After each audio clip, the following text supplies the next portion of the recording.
뜨거운 햇살에 눈을 뜬 저는 창가에 숨겨두었던 소주 한 컵을 마시고 나서야 침대에서 일어날 수 있었습니다. 치밀어 오르는 구토와 불안. 도대체 전날 무슨 일이 있었는지. 고개를 돌려 거울을 보니 머리카락은 잘려나가 있었고 아무 기억도 나지 않았습니다.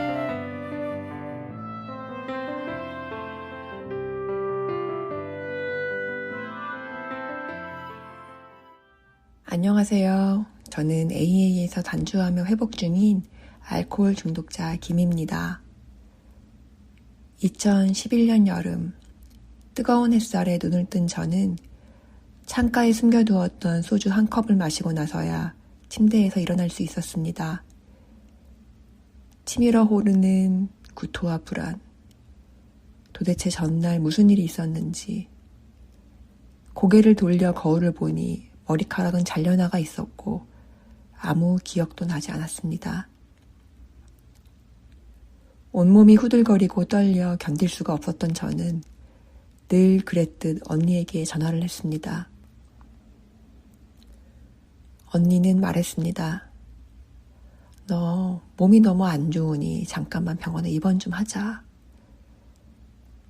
저는 잘 됐다 싶었습니다.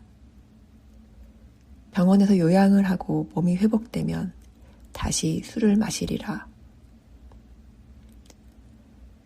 그렇게 저는 알코올 전문 치료병원에 입원하게 되었습니다. 나를 병원에 데리고 온 친정 식구들이 돌아가고 내 뒤로 쇠창살이 닫히면서 나는 그때서야 내가 알코올 중독자이고 정신병원에 갇혀 있어야 한다는 것을 알게 되었습니다. 병원에서 6개월 동안 중독 회복 프로그램 교육을 받으며 나는 어떻게 해서든지 이 과정을 마쳐야만 했습니다. 그래야 이곳을 벗어나 다시 술을 마실 수 있으니까요. 처음엔 병원 생활에 적응하려고 고참 환자들에게 먹을 것을 사다 날랐고 급식 봉사며 청소며 모든 일을 도맡아 열심히 했습니다. 그러면서도 병원에서 나를 감시하고 있다는 생각에 불안했고 가족들을 원망하는 마음을 숨기고 있었습니다. 퇴원 후에도 병원 모임을 다니며 단주가 이어졌습니다. 그러나 1년 뒤, 단주 1년이 되었는데 남편이 알아주지 않는다는 이유로 나는 다시 술잔을 잡았고 다시 병원에 갇혔습니다. 퇴원 후에는 센터와 자조 모임을 참석하며 괜찮은 척, 잘 지내는 척, 남들에게 보여지는 것만 의식한 채 하루하루를 보냈습니다. 술을 멈추고 있는 중에도 집안 식구들도 행여 내가 또 술을 마실까 싶어 내 눈치만 보고 있는 상황이었습니다. 대화도 안 통하는 마누라 눈치를 보며 베란다 한쪽 구석에 담배를 피우고 있던 남편에게 나는 내가 술을 끊었으니 당신도 담배 끊으라고 큰 소리치는 괴물이 되어갔습니다. 술을 마시나 안 마시나 나의 생활은 변한 게 없었고 오히려 더 예민하고 날카로운 사람이 되어갔습니다. 이렇게 지내느니 아르바이트나 해보자 싶어 일을 하러 갔다가 괜한 오기가 발동하는 일이 생겼습니다. 이제 술은 끊었으니 안전하다고 자신하며 몇 번 술자리에 참석하다 보니 어느새 저도 맥주 한 모금을 마시고 있었습니다. 다시 술을 마셨으니 나는 또 병원에 갇히겠구나 라는 생각에 너무나도 두려웠습니다. 이 혼란스러운 상황을 어찌할 줄 몰라 하다가 처음 가보는 AA 모임에 가서 저는 그냥 울기만 하다 왔던 것이 기억납니다. 그 후 종종 그 모임에 가게 되었고 모임에서 한 멤버분의 권유로 함께 차를 마시며 제 상황을 털어놓게 되었습니다. 그 자리에서 저는 책으로만 알고 있던 12단계 실천에 대해 듣게 되었고 제 4단계 점검지라는 종이를 받아 나를 괴롭히던 나의 죄책감과 혼란스러움에 대해 검토했습니다. 그때 처음으로 누군가에게 나의 이야기를 솔직하게 하게 되면서 마음속에서 뭔지 모를 해방감과 기쁨이 차오르는 것을 느꼈습니다. 그러나 그 희망도 얼마 가지 못했습니다. 제 잘못으로 남편에게 큰 오해를 불러일으키고는 또다시 술로 도망쳤기 때문입니다.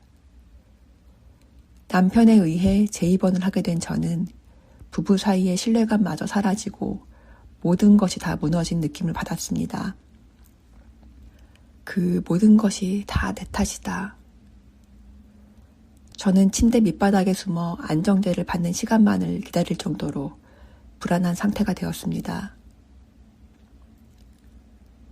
시간이 흘러 외출이 가능해지자 저는 자격증을 따겠다며 언니에게 학원비를 부탁했고 결국 병원 밖으로 도망쳐 그 돈으로 다시 술을 마셨습니다.